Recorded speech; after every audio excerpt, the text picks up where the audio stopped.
अस्सलामुअलैकुम dear students, welcome to my YouTube channel we you study with me. जी students, कैसे हैं आप सब? अल्लाह ताला से दुआ है कि आप सब खैरियत से हों।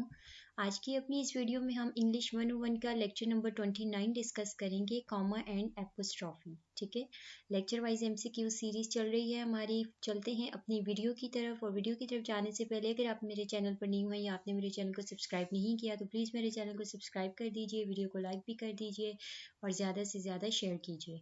फर्स्ट एमसीक्यू है आपका, पंक्चुएशन डिपेंड्स अपॉन ग्रामर। अच्छा, एक वीडियो में स्टार्ट करने से पहले आपको ये चीज़ इस लेक्चर से रिलेटेड बता दूं। इसके दो पार्ट्स हैं, एक में हम कॉमा के बारे में पढ़ेंगे, एक में हम एपोस्ट्रॉफी के बारे में पढ़ेंगे। ठीक है, फर्स्ट हम डिस्कस करते हैं कॉमा से रिलेटेड एमसीक्यूज़। और जो कॉमा से रिलेटेड एमसीक्यूज़ हैं ये आपके जो एमसीक्यूज़ आते हैं आपके क्विजेज़ में या आपके जो एग्ज़ाम्स में इस चैप्टर से रिलेटेड, उसमें जो कॉमा से रिलेटेड आपके एमसीक्यूज इतने नहीं आएंगे जितना ज़्यादा ये वाला जो फर्स्ट इसका पोर्शन है ये शॉर्ट जो क्वेश्चंस आते हैं आपके 2 मार्क्स के 3 मार्क्स के, उसके हवाले से ये जो फर्स्ट पोर्शन है वो शॉर्ट क्वेश्चंस के हवाले से इम्पॉर्टेंट है। ठीक है, और जो एपोस्ट्रॉफी है, कॉन्ट्रैक्शन होती है, ये जो है ये आपके एमसीक्यूज के हवाले से इम्पॉर्टेंट है। तो वीडियो को अच्छे से एक बार फुल वॉच कीजिएगा, समझ लें, ताकि आप लोगों को अच्छे से जो है वो क्लियर हो जाए। ठीक है,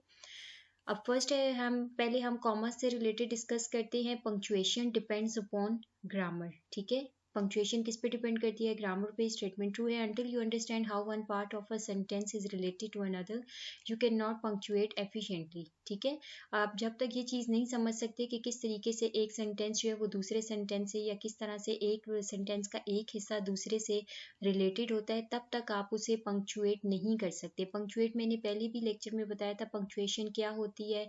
सेमी कॉलन लगाते हैं, कॉमा होता है, पैरेंथीसिस होती हैं, और भी बहुत सारी चीज़ें हम आगे चल के देखेंगे। तो ये सब तमाम चीज़ें किस में आती हैं? पंक्चुएशन में आती हैं। ठीक है, in writing takes the place of dash. अब राइटिंग में क्या होता है कि ये तमाम चीज़ें पाई जाती हैं, पाजेज आते हैं, उसमें गेस्चर्स आते हैं, राइजिंग आती है, ये तमाम चीज़ें जो है वो पाई जाती हैं। यानी कि ये तमाम चीज़ें आप ये कह सकते हैं कि जब आप कोई सेंटेंस लेते हैं या कुछ भी, तो उसमें क्या होता है कि उसमें पाजेस भी आती हैं, गेस्चर्स भी आते हैं, राइजिंग अप डाउन भी होती हैं। ये चीज़ इसमें बताई जा रही है। ठीक है, सम अब जो ये आपका फर्स्ट वाला पोर्शन है, इसमें डायरेक्ट एमसीक्यू आपको कोई भी पेपर में नहीं आएगा, ये मैं आपको पहले बता रही हूँ। आप लोग बिल्कुल इंग्लिश 101 की, मैंने पहले भी बताया था, आप लोग कम्प्लीटली इन फाइल्स के ऊपर डिपेंडेंट नहीं करें। मतलब ऐसा नहीं है कि आपको एज इट इज़ ही सारे के सारे एमसीक्यूज इस फाइल में से आएंगे, नहीं। इंग्लिश 101 का पेपर आपका ग्रामेटिकल होता है, कॉन्सेप्चुअल होता है, तो आप लोग ज़्यादा से ज़्यादा अपने कॉन्सेप्ट क्लियर करें। ठीक है, कहीं से भी आपको पेपर नहीं आता है, हैंड आउट से आपको सिर्फ इंग्लिश 101 के हैंड आउट से आपको सिर्फ वो चीज़ आएगी जो स्टेटमेंट्स हैं इंपॉर्टेंट, या जो डेफिनेशंस हैं, बाकी आपको तमाम ग्रामर से रिलेटेड पेपर आता है। ठीक है, some sentences would be clear enough without any punctuation. ठीक है, नेक्स्ट चलते हैं, certain rules of punctuation have come into being and sensible writer follow them. अब कुछ रूल्स हैं पंक्चुएशन के जो क्या करते हैं, जो सेंसिबल राइटर होते हैं वो उसको फॉलो करते हैं।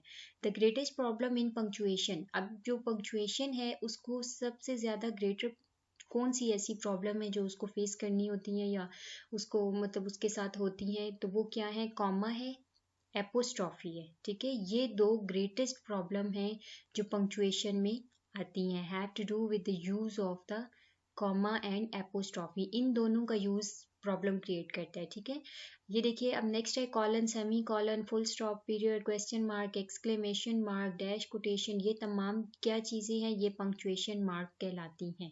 ये डेफिनेशन में भी आप इसको लिख सकते हैं। ठीक है, नेक्स्ट है the comma indicates a very short pause. ये भी आपको एज इट इज़ पूछा जा सकता है, तो आपने ये याद रखना है कि कॉमा किस चीज़ को, शॉर्ट, बहुत ही शॉर्ट पास को इंडिकेट करता है। A comma often marks a light pause break in sentence, ये भी आपको एज इट इज़ आ सकता है एमसीक्यूज, कि कॉमा जो है वो लाइट सा सेंटेंस के अंदर एक लाइट सा ब्रेक लेकर आता है। ठीक है, लाइट सा पास लेकर आता है। अब हम चलते हैं, कुछ जो है हमारे पास कॉमास के रूल हैं, 5 टाइप्स के रूल्स हैं, वन बाय वन डिस्कस करते हैं। वन क्या है?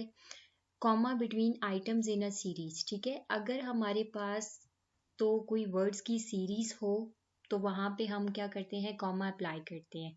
ये आपको अभी मैं एग्जांपल से बताती हूँ। The dash is use to separate 3 और मोर आइटम्स, ठीक है, 3 या 3 से ज़्यादा आइटम्स हों सीरीज में, या वर्ड्स हों, फ्रेजेस हों, क्लॉज हों, तो उसमें हम क्या करते हैं, हम कॉमा यूज करते हैं।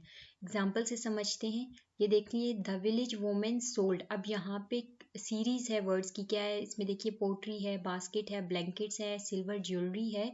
तो इसलिए हमने यहाँ पे क्या किया है, हर एक वर्ड के आगे हमने कॉमा यूज कर लिया है, ठीक है।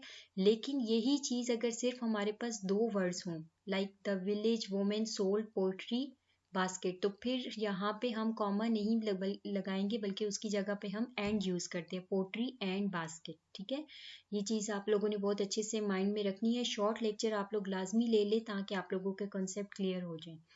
नेक्स्ट है, do not use a comma when the series contains only 2 items. ये वही चीज है जो अभी मैंने आपको बताई है कि कॉमा तब कब यूज नहीं कर सकते, जब आपके पास सीरीज पे सिर्फ 2 आइटम्स हों। जैसे ये हमने ऊपर देखा है, पोट्री बास्केट, अगर 2 वर्ड्स होंगे तो फिर कॉमा यूज नहीं करना, एंड लगाना है।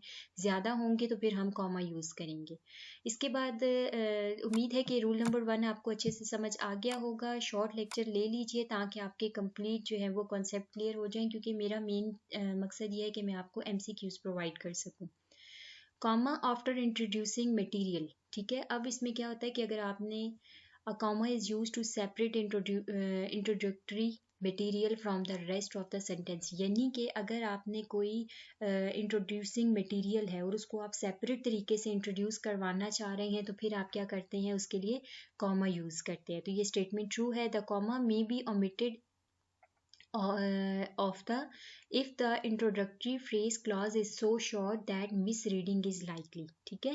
लेकिन क्या करना है कि कॉमा आपने यूज नहीं करना, omitted है यानी कि कब, कि जब आपका जो इंट्रोडक्टरी मटेरियल है या इंट्रोड्यूसिंग मटेरियल है वो अगर शॉर्ट होगा तो फिर आपने कॉमा यूज नहीं करना। इससे क्या होगा कि वो मिसरीडिंग हो जाएगी।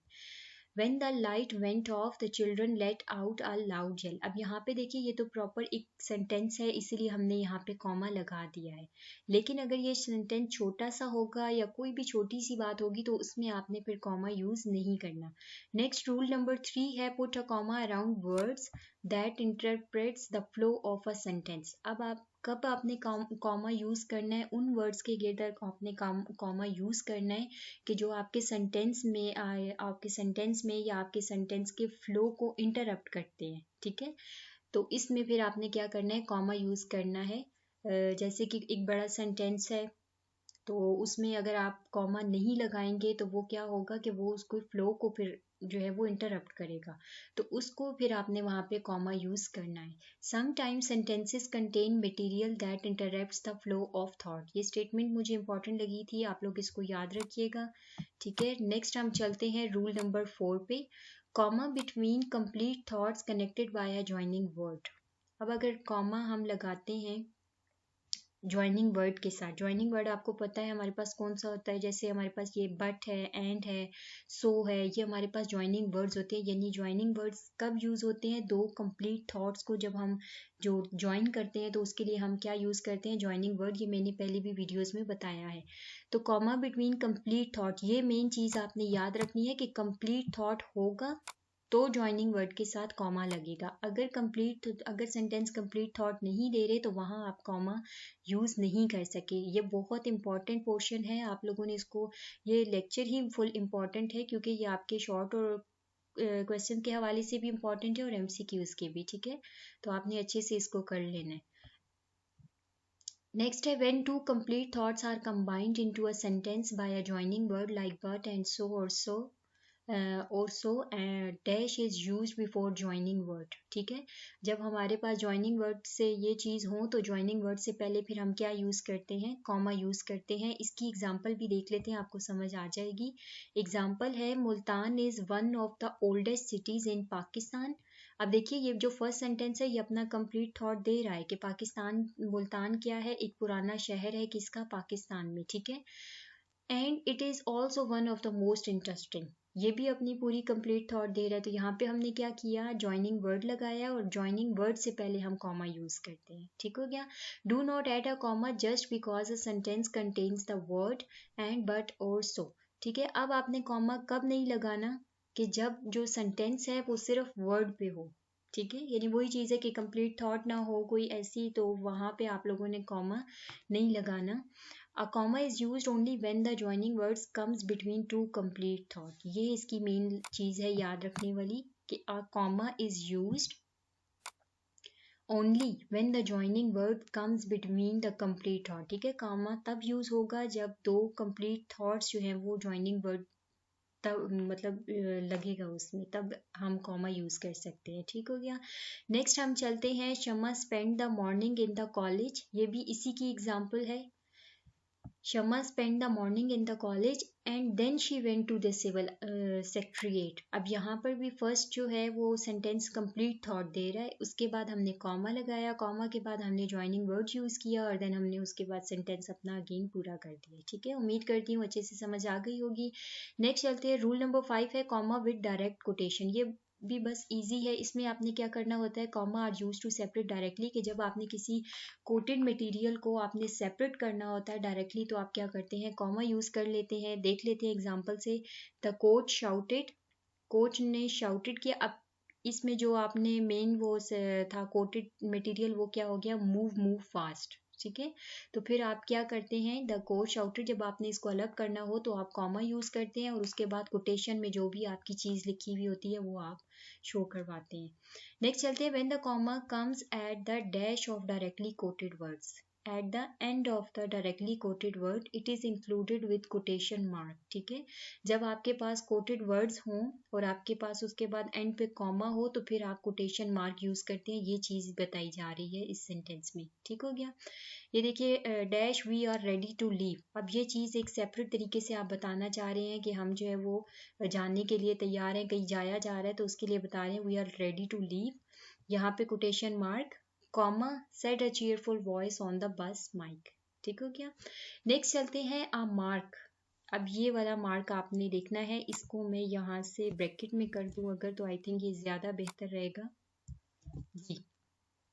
A mark is used to indicate the omission of letter or figures, the possessive case as in John book, or the plural of letters or figures. अब ये जो आपके 18 MCQs थे, ये पोर्शन था कॉमा से रिलेटेड। ठीक है, अब इसके बाद जो हम 19 से अपने MCQ स्टार्ट कर रहे हैं, ये सेकंड पोर्शन है हमारा एपोस्ट्रॉफी का। उससे रिलेटेड हम लोग देख लेते हैं हमारे कौन से MCQs हैं। ये भी पोर्शन इंपॉर्टेंट है। सॉरी ये ज़्यादा हो गया जी। 19 MCQs है। अ मार्क, ठीक है, मार्क मैंने ब्रैकेट में कर दिया, आप लोग देख सकते हैं। Use to indicate the omission of letter और figures, the possessive case as in John's book, और द प्लूरल ऑफ लेटर्स और figure as in the 90s in the contraction can't the apostrophes replace two of letters in the word can not. ठीक है, ये अब मैं आपको सारी चीज आगे चल के MCQs के हिसाब से एग्जाम्पल से मैं आपको समझाती हूँ। MCQ है, अब सबसे पहले देख लेते हैं एपोस्ट्रॉफी। एपोस्ट्रॉफी ये होती है कि जो कॉन्ट्रैक्शन में यूज होती है। एपोस्ट्रॉफी के दो पर्पस होते हैं। ठीक है, एक कॉन्ट्रैक्शन होता है और एक पोसेशन होता है। यानी एपोस्ट्रॉफी में क्या होता है, कॉन्ट्रैक्शन आपको पता है कि क्या होती है, कि जब आपके पास दो वर्ड होते हैं। देखिए अब यहाँ पे हम देख सकते हैं, इन द कॉन्ट्रैक्शन कांट। अब ये कांट किसकी, मतलब कांट जो है वो किसकी कॉन्ट्रैक्शन है, कि को है, कैन नॉट की। ठीक है, कैन नॉट को हम लिखते हैं ना कांट, तो ये किसकी कॉन्ट्रैक्शन है, कैन नॉट की। तो यहाँ पे एपोस्ट्रॉफी ने किससे रिप्लेस किया है, टू लेटर्स। कौन से दो लेटर्स, एन और ओ, इन दो को रिप्लेस कर दिया। तो ये हमारे पास क्या थी, एपोस्ट्रॉफी थी, जिसने कॉन्ट्रैक्शन में किसको रिप्लेस कर दिया, जिन लेटर्स को रिप्लेस कर दिया। The dash comes after the last letter of the word principal. Apostrophe जो है वो लास्ट लेटर में आती है हमेशा। हम MCQs करेंगे, यहाँ से आपको समझ आ जाएगी। Likes does not take an apostrophe because it is not possessive, it is a verb. कहते हैं जो लाइक्स है ये एपोस्ट्रॉफी नहीं है, क्योंकि ये वर्ब है, ये पोसेसिव नहीं है। पोसेसिव एपोस्ट्रॉफी में मेन जो आपने याद रखना है, दो चीज़ें होती हैं, कॉन्ट्रैक्शन, पोसेसिव। कॉन्ट्रैक्शन अभी मैंने आपको बता दिया, जैसे हमारे पास कैन नॉट होता है तो इसको हम क्या लिख सकते हैं, कांट, ठीक है। इसी तरह पोसेसिव ये होता है कि जो किसी की कब्जे को बयान करती है, किसी के कब्जे को शो करवाते हैं। ऑनर है, जैसे कि हम कहते हैं मतलब कोई भी हम इसमें एग्जांपल ले लेते हैं कि ये चीज़ इसकी है, यानी कि शीज, इस तरह लगा लिया, ठीक है। या हम कहते हैं हेनरीज रूम, हेनरी का रूम, ठीक है। तो ये चीज़ हम देखेंगे इसमें। Apostrophe is a punctuation work with two main purposes. ये देखिए एपोस्ट्रॉफी के क्या है, दो मेन पर्पसेस हैं। It is use in a contraction, it is use to show possession. अब पहले कॉन्ट्रैक्शन देख लेते हैं। A dash is formed when two words are combined to make a new word. Contraction क्या है, कॉन्ट्रैक्शन इज फॉर्म, कॉन्ट्रैक्शन कब पाई जाती है, when two words are combined, जब दो वर्ड्स कंबाइन होते हैं और एक नया वर्ड बनाते हैं, ठीक है। ये आप कॉन्ट्रैक्शन की डेफिनेशन भी कह सकते हैं कि ये आपके कॉन्ट्रैक्शन की डेफिनेशन है। यानी जब दो वर्ड से एक नया वर्ड बनता है तो वो हम क्या कहते हैं कि ये क्या हुई है, कॉन्ट्रैक्शन हुई है। The apostrophe takes place of the letters. Apostrophe क्या करती है, किसकी जगह लेती है, लेटर्स की, that are omitted when forming the contraction. ये ट्रू है। अब यहाँ से आपको ये चीज़ समझ आ जाएगी। ये देखिए आई, ये क्या है, आई एम, इसको हम लिख सकते हैं आई एम। शी के साथ ये आगे है शी विल, इसको हम लिख सकते हैं शी विल, इस तरह से, ठीक है। यू वुड में हम देखिए वुड को फुल हटा देते हैं और यहाँ पे सिर्फ हम डी लगा देते हैं। तो यहाँ पे अपोस्ट्रॉफी ने किसको जो है वो लेफ्ट आउट किया है, यहाँ पे डब्ल्यू को भी, ओ को भी, यू को भी, एल को भी, ठीक है। ये अपोस्ट्रॉफी हुई है। इस चीज को हम कहते हैं कि ये अपोस्ट्रॉफी किस में है, कॉन्ट्रैक्शन में। नेक्स्ट अब हम चलते हैं, और ये कॉन्ट्रैक्शन ये आप लोगों ने करना है लाजमी, इसको माइंड में रखना है। एक दो एमसीक्यूज इसमें से आ जाते होते हैं कि ये किस चीज़ की कॉन्ट्रैक्शन है, ठीक है। कॉन्ट्रैक्शन इज नॉट स्लैंग, ये आपने याद रखना है, हो सकता है आ जाए। The apostrophe to show possession. अब फर्स्ट हमने देखा था एपोस्ट्रॉफी शो कॉन्ट्रैक्शन, लास्ट हम देख रहे हैं एपोस्ट्रॉफी शो पोसेशन, ठीक है। इसमें क्या है देखिए, ये यहीं से ही आपको समझ आ जाएगी। This is a men's job, ठीक है, ये आदमी की जॉब है। मेंस जब हो जाता है ना, मेन है तो वो सिर्फ आदमी है, लेकिन जब उसके साथ हम कॉमा लगा के एस यूज करते हैं तो वो मेंस की हो जा, वो मर्द की हो जाता है। यानी कि जो कॉमा और एस है वो की को शो करता है, किसी की मलकियत को शो करता है, पोसेशन को शो करता है, ठीक है। अब जैसे यहाँ पे चिल्ड्रंस गेम, यानी बच्चों की गेम। हग्सलेस ऐसे, हग्सलेस का ऐसे, ठीक है। ये चीज होती है पोसेशन के लिए। पोसेशन जब करना हो तो हम ऑनर के साथ, ऑनर के एंड पे, ठीक है, ऑनर के नेम के एंड पे हम क्या करते हैं, कॉमा लगा के एस लगा देते हैं। कॉन्ट्रैक्शन आपको दिखा दी है ऊपर के, कॉन्ट्रैक्शन जो है वो दो वर्ड से एक नया वर्ड बन जाता है। एड एंड एपोस्ट्रॉफी, वीडियो थोड़ी लेंथी हो रही है लेकिन ये समझाना ज़रूरी है कि आप लोगों का इंपॉर्टेंट है ये lecture. Add and apostrophe, the head of the department mood is much better. अब ये सिंपल सा सेंटेंस है, कहता है इसमें एपोस्ट्रॉफी ऐड करें। अब हो सकता है कि इस तरह से आपको एमसीक्यू कोई पेपर में आ जाए या शॉर्ट क्वेश्चंस में आ जाए। तो अगर हम इसमें एपोस्ट्रॉफी यूज़ करें तो वो क्या हो जाएगी, यहाँ पे the head of the department mood is much better, तो एपोस्ट्रॉफी यूज करके ये हो जाएगा the mood off departments head, यानी कि डिपार्टमेंट के हेड का मूड अब बेहतर है, ठीक है। उम्मीद करती हूँ अच्छे से समझ आ गई होगी। A contraction is two words combined into one word. ये आपने याद रखना है कि कॉन्ट्रैक्शन क्या होता है, दो वर्ड्स को एक वर्ड में जोड़ देता है, ठीक है। जैसे कि शी विल है तो हम उसे क्या करते हैं, शी कॉमा लगा के डबल एल लिख देते हैं। इन द कॉन्ट्रैक्शन शी, अब ये देखिए शी, अब यहाँ पे अगर आप देखें शी वुड है, ये असल में हमने ऊपर जो देखा था कि शी है और आगे क्या है, वुड है, तो हमने इसमें एपोस्ट्रॉफी यूज की है तो उसने क्या किया है, यहाँ से WOUL को लेफ्ट आउट कर दिया, ठीक है। तो यहाँ पे इसके अकॉर्डिंग क्या है, in the contraction she would, the apostrophe इसमें क्या है, takes the place of would. Apostrophe ने किसकी जगह ले ली है, वुड की, और वुड की जगह हमने जस्ट एक छोटा सा डी लगा दिया यहाँ पे। To make a possessive an apostrophe plus an S, ठीक है, हम क्या करते हैं एस लगाते हैं। ये चीज़ भी ऊपर मैंने मेंशन कर दिया, added to the name of the owner, ठीक है। ऑनर के नेम के साथ हम कॉमा लगा के आगे एस यूज करते हैं। An apostrophe is not needed in. Apostrophe में हमें किस चीज़ की ज़रूरत नहीं होती? प्लूरल की। ठीक है, उम्मीद करती हूँ वीडियो आपको पसंद आई होगी। मिलते हैं नेक्स्ट वीडियो में। अल्लाह हाफिज़।